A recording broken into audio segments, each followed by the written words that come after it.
I cinghiali sono stati filmati ed immortalati all'interno dell'area del parco archeologico della Valle dei Templi.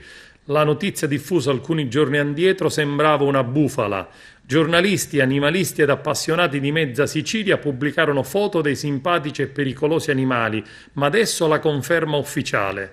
Quando alcuni turisti del nord Italia in visita nella Valle dei Templi ad inizio del mese avevano telefonato al 113, impauriti dopo essersi imbattuti in due cinghiali vicino al Tempio di Giunone, era sembrato uno scherzo.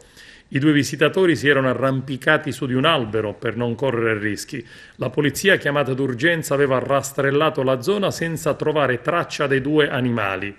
Nei primi mesi del 2018 in una scuola elementare di Palermo era scoppiato un caso analogo.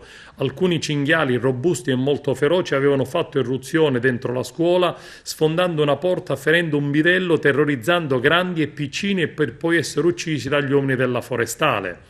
Il direttore del Parco della Valle dei Templi, Giuseppe Parello, ha segnalato il caso alla ripartizione faunistica venatoria, ricordando che un anno addietro erano stati avvistati dei cinghiali nell'area del santuario di Demetra. Abbiamo anche allertato la vigilanza e i custodi, ha dichiarato Parello, a prestare maggiore attenzione e qualora venissero visti altri cinghiali a far scattare subito la richiesta di intervento. In Sicilia, ricordiamo, la caccia al cinghiale è consentita se fatta in gruppo. Nell'isola, secondo il calendario venatorio dell'assessorato regionale dell'agricoltura, si prevedono le modalità di caccia ai cinghiali. Ogni singolo cacciatore non può sforare il limite di 3 giorni a settimana.